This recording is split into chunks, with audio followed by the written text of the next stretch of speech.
You are listening to An Honest Thief by Fyodor Dostoevsky. One morning, just as I was about to set off to my office, Agrafena, my cook, washerwoman, and housekeeper, came in to me, and, to my surprise, entered into conversation. She had always been such a silent, simple creature that, except her daily inquiry about my dinner, she had not uttered a word for the last 6 years. I, at least, had heard nothing else from her. "Here, I have come in to have a word with you, sir," she began abruptly. "You really ought to let the little room—" "Which little room?"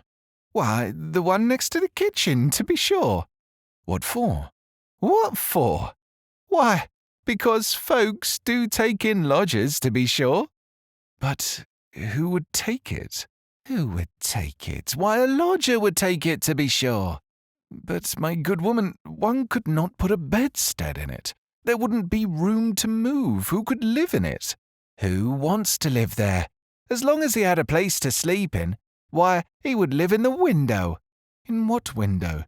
"In what window? As though you didn't know. The one in the passage, to be sure. He would sit there, sewing or doing anything else. Maybe he would sit on a chair, too. He's got a chair, he has a table, too. He's got everything." "Who is he, then?" "Oh, a good man. A man of experience. I will cook for him, and I'll ask him 3 rubles a month for his board and lodging." After prolonged efforts, I succeeded at last in learning from Agrafena that an elderly man had somehow managed to persuade her to admit him into the kitchen as a lodger and boarder. Any notion Agrafena took into her head had to be carried out. If not, I knew she would give me no peace. When anything was not to her liking, she at once began to brood and sank into a deep dejection that would last for a fortnight or 3 weeks. During that period, my dinners were spoiled, my linen was mislaid, my floors went unscrubbed. In short, I had a great deal to put up with. I had observed long ago that this inarticulate woman was incapable of conceiving a project, of originating an idea of her own. But if anything like a notion or a project was by some means put into her feeble brain, to prevent its being carried out meant, for a time, her moral assassination.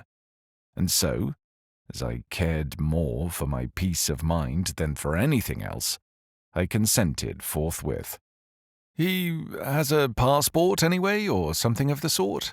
"To be sure he has. He is a good man, a man of experience. 3 rubles he's promised to pay." The very next day the lodger made his appearance in my modest bachelor quarters, but I was not put out by this. Indeed, I was inwardly pleased. I lead, as a rule, a very lonely hermit's existence. I have scarcely any friends. I hardly ever go anywhere. As I had spent 10 years never coming out of my shell, I had, of course, grown used to solitude. But another 10 or 15 years or more of the same solitary existence, with the same Agrafena, in the same bachelor quarters, was, in truth, a somewhat cheerless prospect. And therefore a new inmate, if well behaved, was a heaven-sent blessing.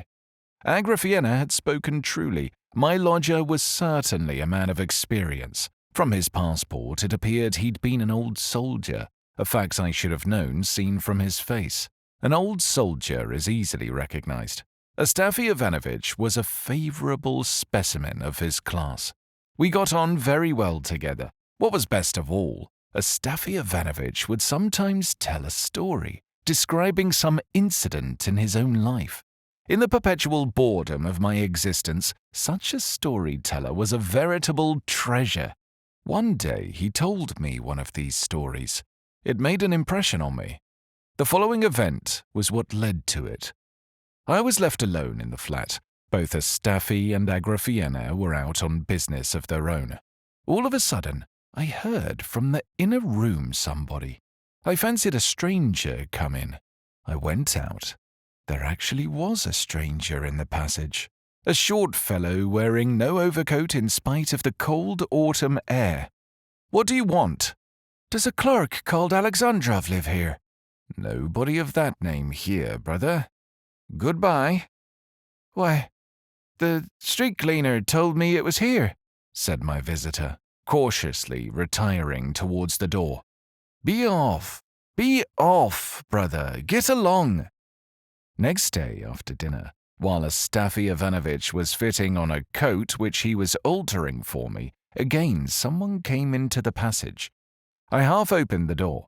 Before my very eyes, why, yesterday's visitor, with perfect composure, took my wadded greatcoat from the peg and, stuffing it under his arm, darted out of the flat. Agrafena stood all the time staring at him, agape with astonishment and doing nothing for the protection of my property. Stafy Ivanovitch flew in pursuit of the thief, and 10 minutes later came back out of breath and empty-handed. He had vanished completely. Well, there's a piece of luck, Stafy Ivanovitch. It's a good job your cloak is left, or he would have put you in a plight, the thief. But the whole incident had so impressed Stafy Ivanovitch that I forgot the theft as I looked at him. He could not get over it. Every minute or two he would drop the work upon which he was engaged and describe over again how it had all happened, how he had been standing, how the greatcoat had been taken down before his very eyes not a yard away, and how it had come to pass that he could not catch the thief. Then he would sit down to his work again, then leave it once more, and at last I saw him go down to the street cleaner to tell him all about it and to upbraid him for letting such a thing happen in his domain. Then he came back and began scolding Agrafena. Then, at last, sat down to his work again, and long afterwards he was still muttering to himself how it had all happened, how he stood there and I was there, and how before our eyes not a yard away the thief took the coat off the peg, and so on. In short, though Stafy Ivanovitch understood his business, he was a terrible slow-coach and busybody. He's made fools of us, Stafy Ivanovitch, I said to him in the evening as I gave him a glass of tea. I wanted to while away the time by recalling the story of the lost greatcoat, the frequent repetition of which, together with the great earnestness of the speaker, was beginning to become very amusing. Fools indeed, sir. Even though it is no business of mine, I am put out. It makes me angry, though it is not my coat that was lost. To my thinking, there is no vermin in the world worse than a thief. Another takes what you can spare, but a thief steals the work of your hands, the sweat of your brow, your time. It's nasty. One can't speak of it. It's too vexing. How is it that you don't feel the loss of your property, sir?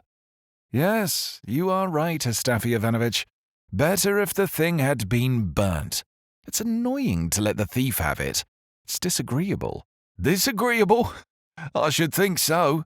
Yet, to be sure, there are thieves and thieves. And I happen, sir, to have come across an honest thief. An honest thief? But how can a thief be honest, Stafy Ivanovitch? There you are, right indeed, sir. How can a thief be honest? There are none such. I only meant to say that he was an honest man, sure enough, and yet he stole. I was simply sorry for him. Why? How was that, Stafy Ivanovitch? It was about 2 years ago, sir. I had been nearly a year out of place, and just before I lost my place I made the acquaintance of a poor lost creature. We got acquainted in a public house. He was a drunkard, a vagrant, a beggar. He had been in a situation of some sort, but from his drinking habits he had lost his work. Such a poor fellow. God knows what he had on. Often you wouldn't be sure if he'd a shirt under his coat. Everything he could lay his hands upon he would drink away. But he was not one to quarrel. He was a quiet fellow, a soft, good-natured chap, and he'd never ask. He was ashamed, but you could see for yourself the poor fellow wanted a drink, and you would stand him. and so we got friendly. That's to say, he stuck to me. It was all one to me. And what a man he was, to be sure. Like a little dog he would follow me. Wherever I went, there he would be. And all that after our first meeting. And he was thin as thread paper. At first, it was, let me stay the night. Well, I let him stay. I looked at his passport too. The man was all right. Well, the next day it was the same story. And then the third day he came again and sat all day in the window and stayed the night. Well, thinks I, he is sticking to me. Give him food and drink and shelter at night too. Here am I, a poor man, and a hanger to keep on as well. And before he came to me, he used to go in the same way to a government clerk's. He attached himself to him. They were always drinking together. But he, through trouble of some sort, drank himself into the grave. My man was called Emelyan Ilyich. I pondered and pondered what I was to do with him. To drive him away, I was ashamed. I was sorry for him. Such a pitiful, God-forsaken creature I never did set eyes on. And not a word said either. He does not ask, but just sits there and looks into your eyes like a dog. To think what drinking will bring a man down to. I keep asking myself, how am I to say to him, you must be moving, Emelyanushka. There's nothing for you here. You've come to the wrong place. I shall soon have a bite for myself. How am I to keep you too? I sat and wondered what he'd do when I said that to him, and I seemed to see how he'd stare at me. If he were to hear me say that, how long he would sit and not understand a word of it. And when it did get home to him at last, how he would get up from the window, would take up his bundle. I see it now. The red cheek handkerchief full of holes, with God knows what was wrapped up in it, which he always had with him, and then how he would set his shabby old coat to rights, so that it would look decent and keep him warm, so that no holes would be seen. He was a man of delicate feelings. And how he'd open the door and go out with tears in his eyes. Well, there's no letting a man go to ruin like that. One's sorry for him. And then again, I think, how am I off myself? Wait a bit, Emelyanushka, says I to myself. You've not long to feast with me. I shall soon be going away, and then you will not find me. Well, sir, our family made a move, and Alexandra Filimonovitch, my master, now deceased, God rest his soul, said, I am thoroughly satisfied with you, Stafy Ivanovitch. When we come back from the country, we will take you on again. I had been a butler with them, a nice gentleman he was, but he died the same year. Well, after seeing him off, took my belongings, what little I had, and I thought I'd have a rest for a time. So I went to an old woman I knew, and I took a corner in her room. There was only one corner free in it. She had been a nurse, so now she had a pension and a room of her own. Well, now goodbye, Emelyanushka, thinks I. You won't find me now, my boy. And what do you think, sir? I had gone out to see a man I knew, and when I came back in the evening, the first thing I saw was Emelyanushka. There he was, sitting on a box and his check bundle beside him. He was sitting in his ragged old coat waiting for me, and to while away the time he had borrowed a church book from the old lady and was holding it wrong side upwards. He scented me out. My heart sank. Well, thinks I, there's no help for it. Why didn't I turn him out at first? So I asked him straight off, Have you brought your passport, Emelyanushka? I sat down on the spot, sir, and began to ponder. Will a vagabond like that be very much trouble to me? And on thinking it over, it seemed he would not be much trouble. He must be fed, I thought. Well, a bit of bread in the morning, and to make it go down better, I'll buy him an onion. At midday, I should have to give him another bit of bread and an onion, And in the evening, onion again with kvass, with some more bread if he wanted it. And if cabbage soup were to come our way, then we should both have had our fill. I am no great eater myself, and a drinking man, as we all know, never eats. All he wants is herb brandy or green vodka. He'll ruin me with his drinking, I thought. And then another idea came into my head, sir, and took great hold on me. So much so that if Emelyanushka had gone away, I should have felt that I had nothing to live for, I do believe. I determined on the spot to be a father and guardian to him. I'll keep him from ruin, I thought. I'll wean him from the glass. You wait a bit, thought I. Very well, Emelyanushka, you may stay. Only you must behave yourself. You must obey orders. Well, thinks I to myself, I'll begin by training him to work of some sort, but not all at once. Let him enjoy himself a little first, and I'll look round and find something you are fit for, Emelyanushka. For every sort of work a man needs a special ability, you know, sir. And I began to watch him on the quiet. I soon saw Emelyanushka was a desperate character. I began, sir, with a word of advice. I said this and that to him. Emelyanushka, said I, you ought to take thought and mend your ways. Have you done with drinking? Just look what rags you go about in. That old coat of yours, if I may make bold to say so, is fit for nothing but a sieve. A pretty state of things. It's time to draw the line, sure enough. Emelyanushka sat and listened to me with his head hanging down. Would you believe it, sir? It had come such to pass with him. He'd lost his tongue through drink, and could not speak a word of sense. Talk to him of cucumbers, and he'd answer back about beans. He would listen and listen to me, and then heave such a sigh. What are you sighing for, Emelyan Ilyitch? I asked him. Oh, nothing. Don't mind me, Stafy Ivanovitch. Do you know, there were 2 women fighting in the street today, Stafy Ivanovitch? One upset the other woman's basket of cranberries by accident.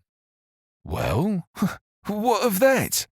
And the second one upset the other's cranberries on purpose and trampled them underfoot too. Well, and what of it, Emelyan Ilyitch? Why, nothing, Stafy Ivanovitch. I just mentioned it. Nothing?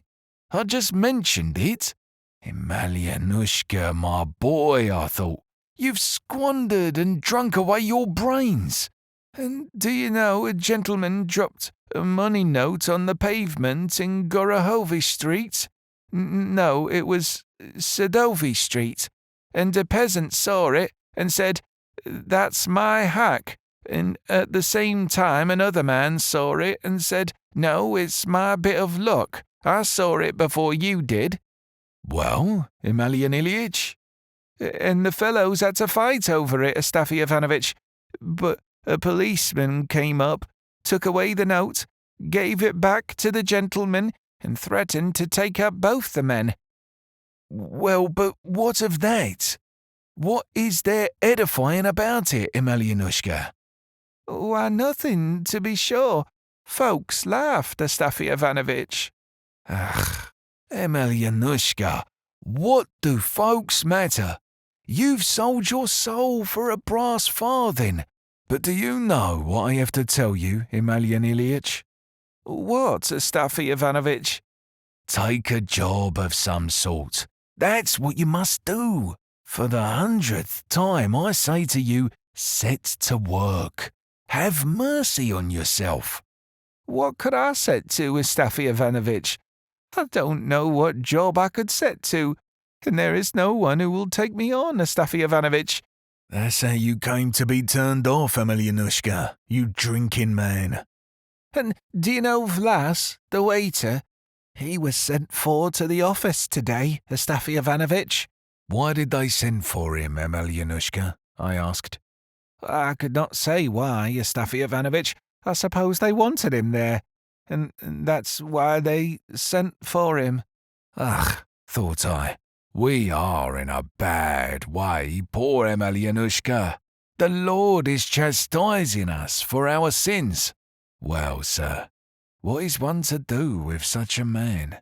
But a cunning fellow he was, and no mistake. He'd listen and listen to me, but at last I suppose he got sick of it.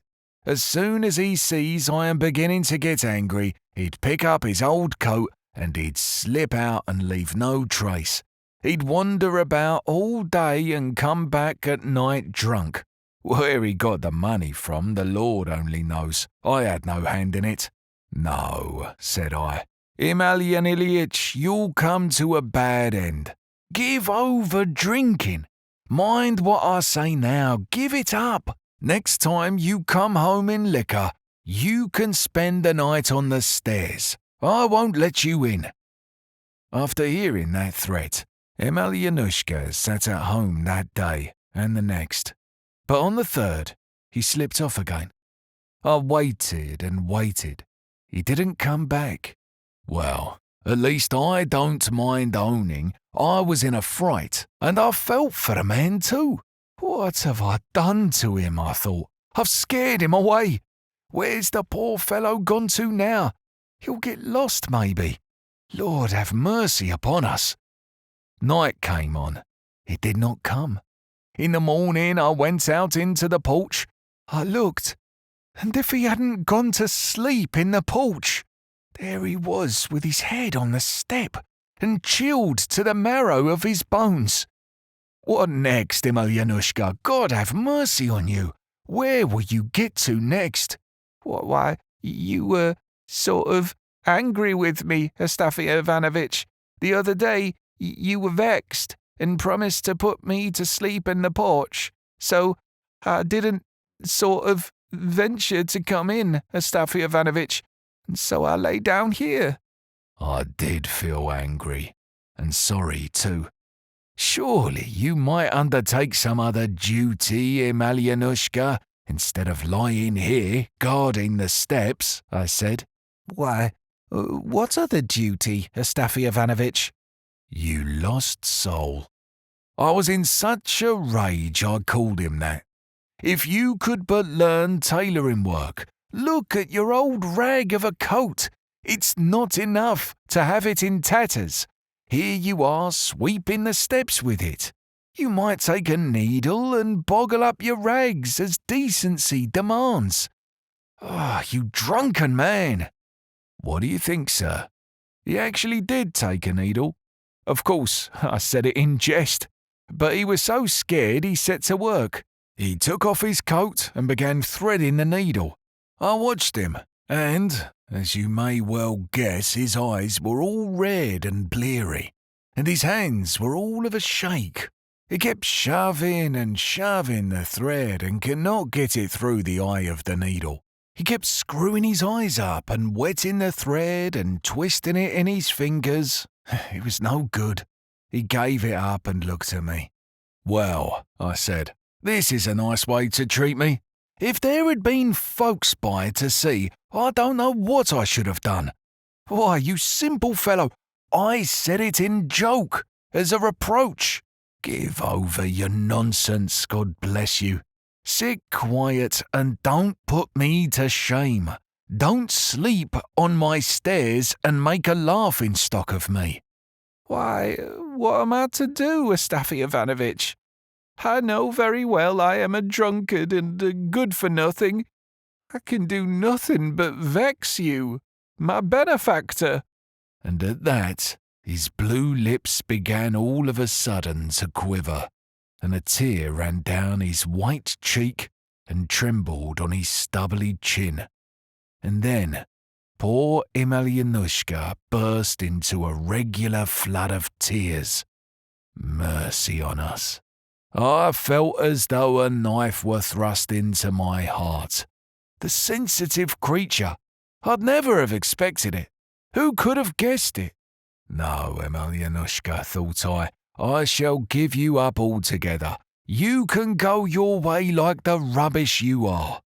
Well, sir, why make a long story of it? and the whole affair is so trifling it's not worth wasting words upon. Why, you, for instance, sir, would not have given a thought to it. But I would have given a great deal if I had a great deal to give that it never should have happened at all.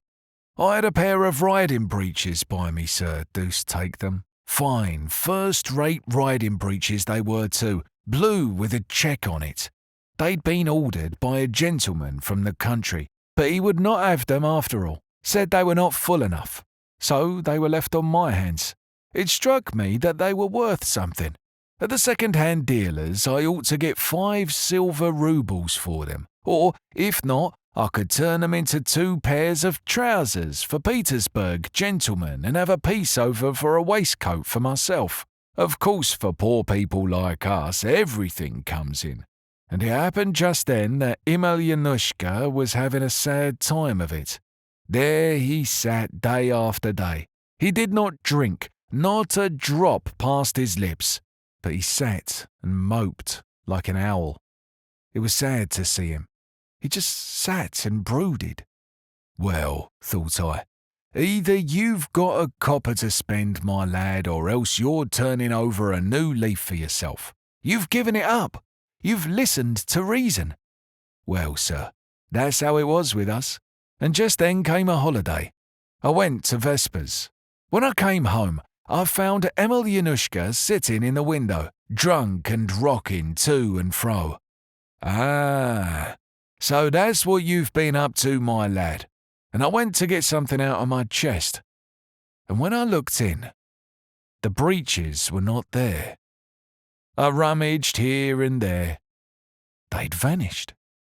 When I'd ransacked everywhere and saw that they were not there, something seemed to stab me in the heart. I ran first to the old dame and began accusing her. Of Emelyan I had not the faintest suspicion, though there was cause for it in his sitting there drunk. "No," said the old body.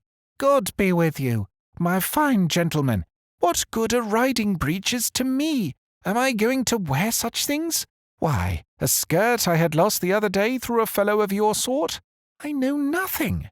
I can tell you nothing about it," she said. "Who has been here? Who has been in?" I asked. "Why, nobody has been, my good sir," says she. "I've been here all the while. Emelyan Ilyitch went out and came back again. There he sits. Ask him." "Emelyan," said I, "have you taken those new riding breeches for anything? You remember the pair I made for that gentleman from the country?" "No, Stafy Ivanovitch," said he. "I've not, sort of, touched them." I was in a state. I hunted high and low for them. They were nowhere to be found, and Emelyan sits there rocking himself to and fro. I was squatting on my heels facing him and bending over the chest, and all at once I stole a glance at him. Alack, I thought. My heart suddenly grew hot within me, and I felt myself flushing up too. And suddenly Emelyan looked at me. "No, Stafy Ivanovitch," said he. "Those riding breeches of yours, maybe you were thinking, maybe I took them, but I never touched them." "But what can have become of them, Emelyan Ilyitch?" "No, Stafy Ivanovitch," said he. "I've never seen them." "Why, Emelyan Ilyitch, I suppose they've run off by themselves, eh?" "Maybe they have, Stafy Ivanovitch." When I heard him say that, I got up at once, went up to him, lighted the lamp and sat down to work on my sewing. I was altering a waistcoat for a clerk who lived below us, and wasn't there a burning pain and ache in my breast? I shouldn't have minded so much if I had put all the clothes I had in the fire. Emelyan seemed to have an inkling of what a rage I was in. When a man is guilty, you know, sir, he scents trouble far off, like birds of the air before a storm. "Do you know what, Stafy Ivanovitch?" Emelyan began, and his poor old voice was shaking as he said the words. "Antip Prohorovitch, the apothecary, married the coachman's wife this morning, who died the other day." I did give him a look, sir. A nasty look it was. Emelyanushka understood it too. I saw him get up, go to bed, and begin to rummage there for something. I waited. He was busy there a long time, and kept muttering all the while, "No, not there. Where can the blessed things have got to?" I waited to see what he'd do. I saw him creep under the bed on all fours.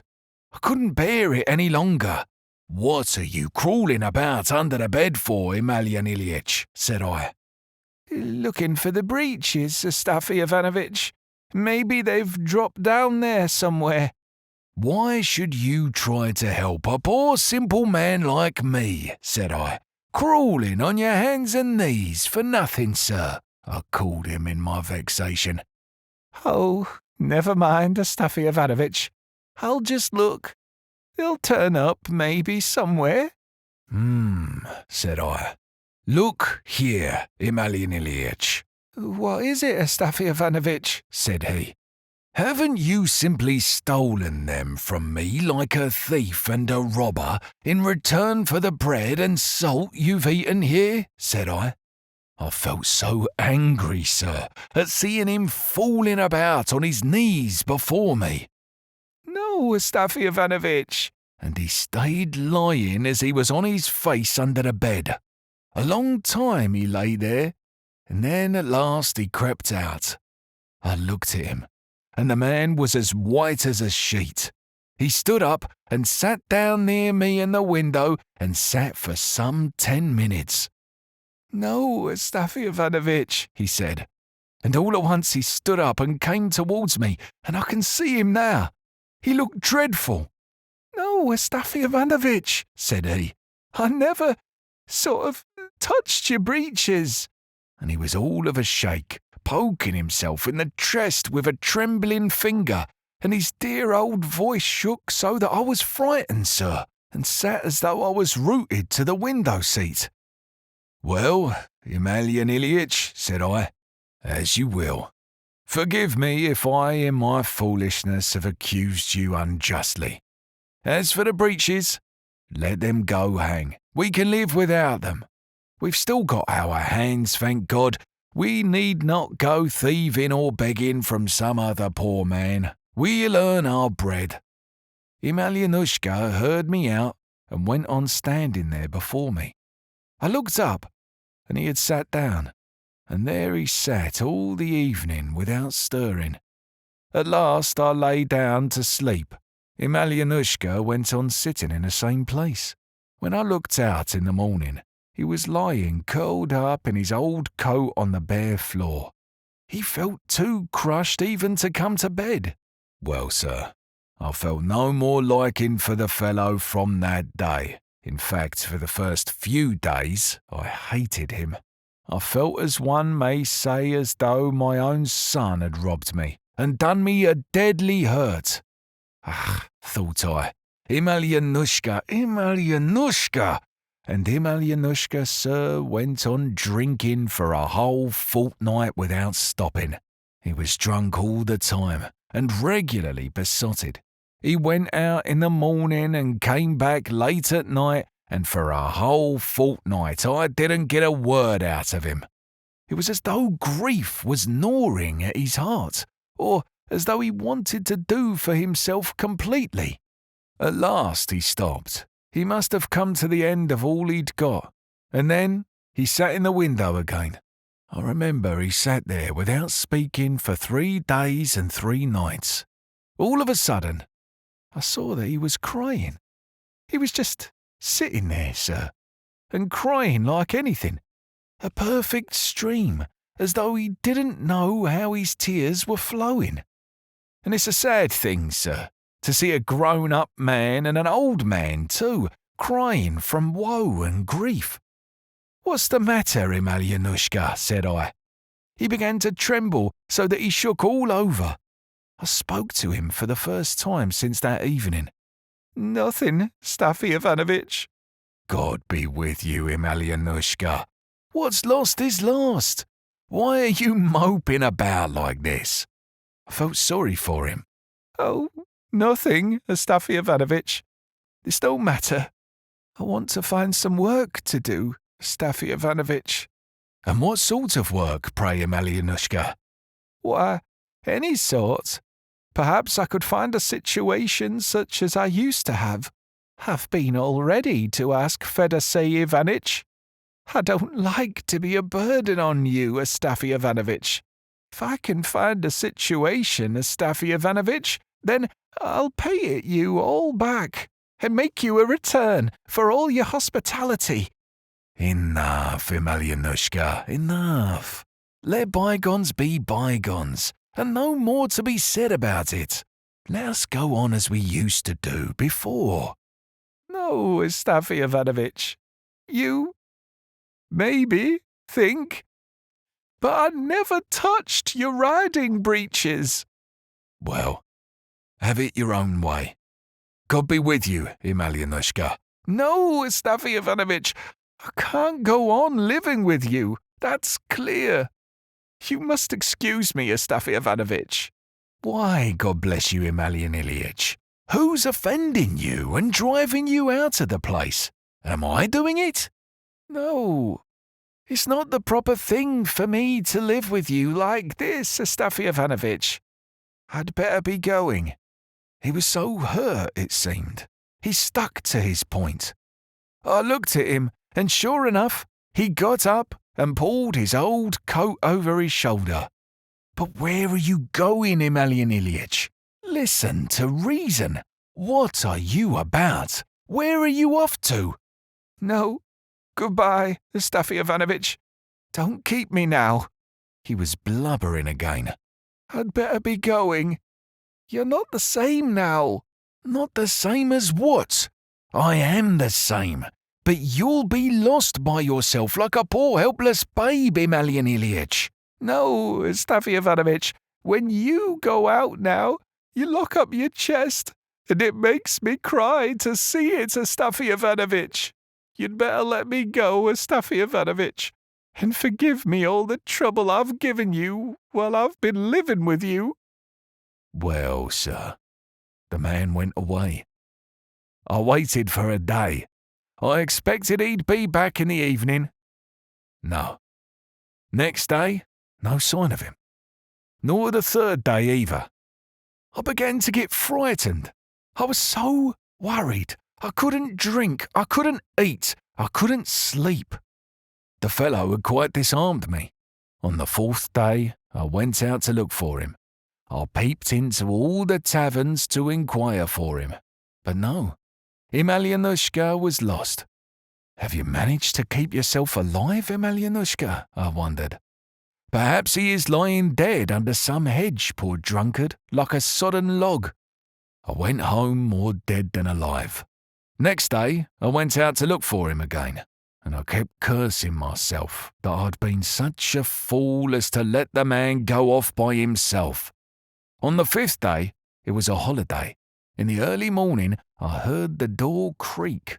I looked up, and there was my Emelyanushka coming in. His face was blue and his hair was covered with dirt as though he'd been sleeping in the street. He was as thin as a match. He took off his old coat, sat down on the chest, and looked at me. I was delighted to see him, but I felt more upset about him than ever.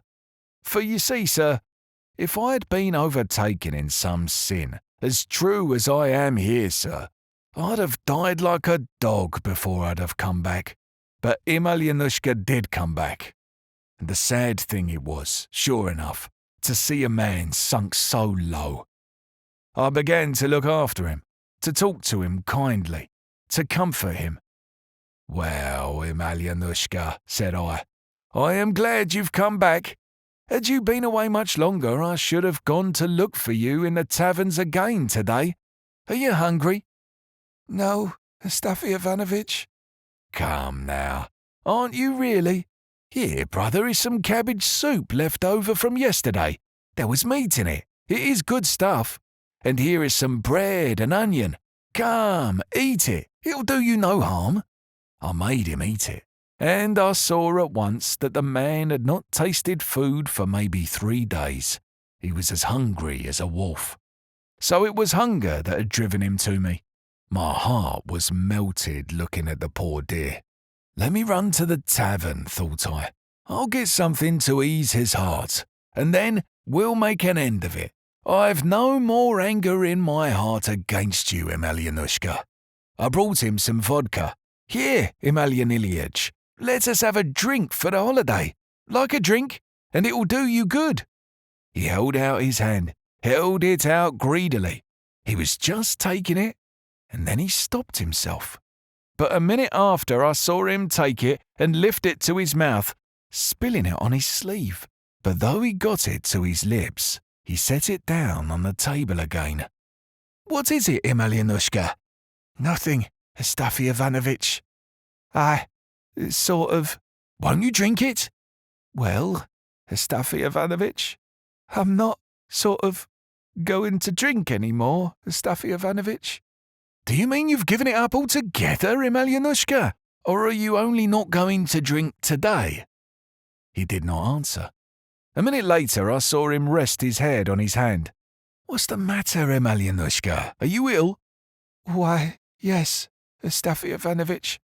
I don't feel well. I took him and laid him down on the bed. I saw that he really was ill. His head was burning hot, and he was shivering with fever. I sat by him all day. Towards the night he was worse. I mixed him some oil and onion and kvass and bread broken up. Come, eat some of this, said I, and perhaps you'll be better. He shook his head. No, said he.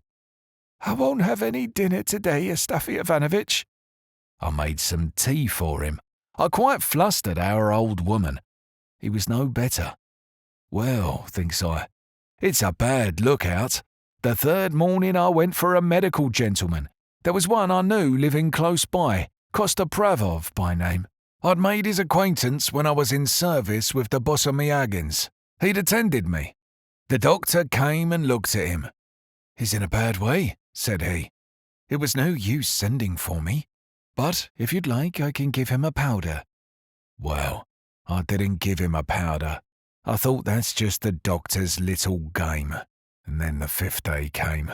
He lay, sir, dying before my eyes. I sat in the window with my work in my hands. The old woman was heating the stove. We were all silent. My heart was simply breaking over him, the good-for-nothing fellow. I felt as if it were a son of my own I was losing. I knew that Emelyanushka was looking at me. I'd seen the man all the day long making up his mind to say something, and not daring to. At last, I looked up at him. I saw such misery in the poor fellow's eyes. He had kept them fixed on me. But when he saw that I was looking at him, he looked down at once. Stafy Ivanovitch? What is it, Emelyanushka? If you were to take my old coat to a second-hand dealer's, how much do you think they'd give you for it, Stafy Ivanovitch? There's no knowing how much they'd give. Maybe they'd give me a ruble for it, Emelyan Ilyich. But if I had taken it, they wouldn't have given a farthing for it, but would have laughed in my face for bringing such a trumpery thing. I simply said that to comfort the poor fellow, knowing the simpleton he was. But I was thinking, Stafy Ivanovitch, they might give you 3 rubles for it. It's made of cloth, Stafy Ivanovitch. How could they only give 1 ruble for cloth coat? I don't know, Emelyan Ilyich, said I.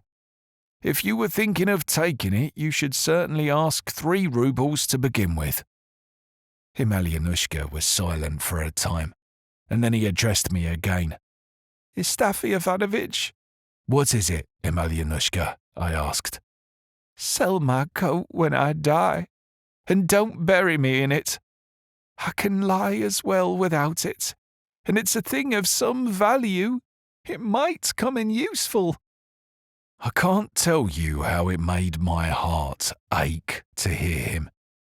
I saw the death agony was coming on him. We were silent again for a bit. So an hour passed by. I looked at him again. He was still staring at me. And when he met my eyes, he looked down again. "Do you want some water to drink, Emelyan Ilyich?" I asked. "Give me some. God bless you, Stafy Ivanovich." I gave him a drink. "Thank you, Stafy Ivanovich," said he. "Is there anything else you would like, Emelyanushka?" "No, Stafy Ivanovich. There's nothing I want, but I sort of..." "What?" "Only..." "What is it, Emelyanushka?" "Those riding breeches. It was sort of I who took them, Stafy Ivanovich." "Well, God forgive you, Emelyanushka," said I. "You poor, sorrowful creature. Depart in peace." And I was choking myself, sir, and the tears were in my eyes. I turned aside for a moment. "Stafy Ivanovich." I saw Emelyanushka wanted to tell me something. He was trying to sit up, trying to speak, and mumbling something. He flushed red all over suddenly, looked at me.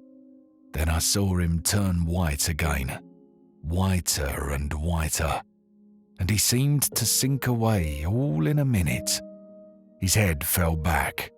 He drew one breath and gave up his soul to God.